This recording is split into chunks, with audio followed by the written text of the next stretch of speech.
Google takes us live. It is the Kent Beck Scrum. It's Thursday. Yes. What's been going on? Well, let's start with Nicola, who was in first. Nicola, how are things going with you? I'm fine. I was looking at the changes that Stamatios did to the repo. I think that is what you pointed out. So maybe it is good to go. And I will merge after that the Rails 5 upgrade. So okay, cool. I don't have any blockers. No blockers. Great. Yep. Excellent. Wonderful. Ben, how are things going with you? Not so bad. Not so bad. I finally got around to starting to do the website one event live JavaScript widget that's on the page. The thing we were talking about, the website one meeting. I'm just wondering, should there be a cucumber feature? Probably, right? So we're talking about yeah. I think there is one for the main page one. Yeah. But so far, there isn't one that I haven't found a cucumber feature that looks at the JavaScript one on the events page. I could have just missed it though. Yeah, then there might not be. I think I think there definitely are inconsistencies. The pattern that I think that the anything that we're kind of at the top level saying this should happen and this should be the case. The cucumber is the way to write it out so that other people will understand what it was that we were expecting to happen in the future. So but I've failed to find cucumber features and then found them later. So yeah, it could be either way. It could be that either it's not there or that it's that it's just like strangely named. I'm fairly sure that there is a kind of a fairly high level spec for it, and there's like maybe a JavaScript spec for it and stuff. Yeah, there are unit tests. Yeah, and maybe possibly even integration tests, but yeah, not necessarily an acceptance test. Right. Okay. I found the unit test. Haven't found an exception test. Started to write my own. Yeah, which is a great way. Yeah, it's looking good.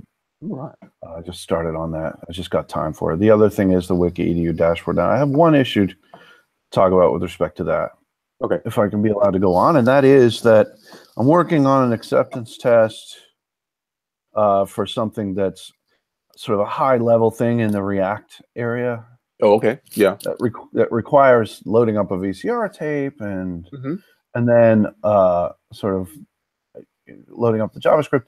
And I got it working, and I'm pretty close to being able to do a PR for this now. And it's been a long time, but it's because I've got all this other stuff going on. And it is so time consuming because every time you have to redo an acceptance test, or maybe I'm wrong about this. Every time I have to redo an acceptance test, I have to recompile all of the JavaScript running the gulp thing. Right. Which takes like almost 10 minutes sometimes. And then the RSpec acceptance tests themselves take a long time to run. So it really is kind of there's this kind of one comical example where I'd forgotten to qualify one of the calls to, or one of the references to the I18N locale variable. And it was just one little sort of, forgetting, I just forgot in one place to put the I18N dot locale.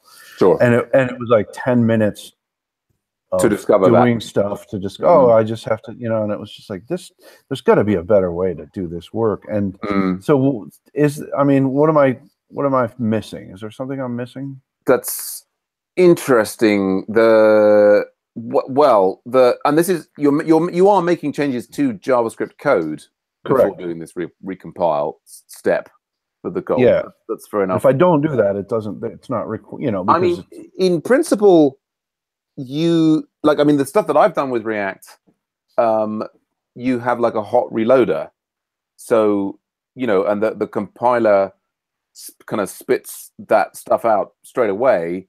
But I guess is there a lot of JavaScript?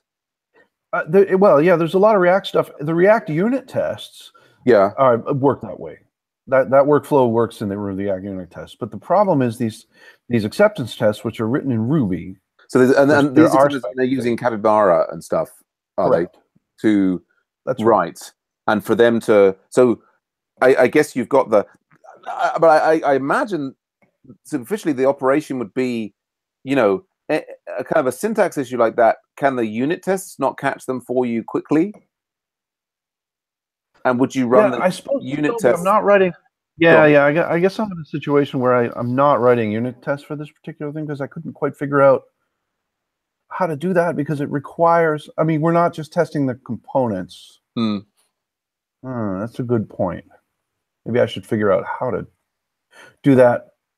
Yeah, I mean, I think it's one of those you're situations probably because, right. like if you've got a long, like it may just be that to get the whole thing ready for the your capybara based acceptance tests, there is a long compile process, and obviously it's difficult to adjust the project so that it just takes less time to compile.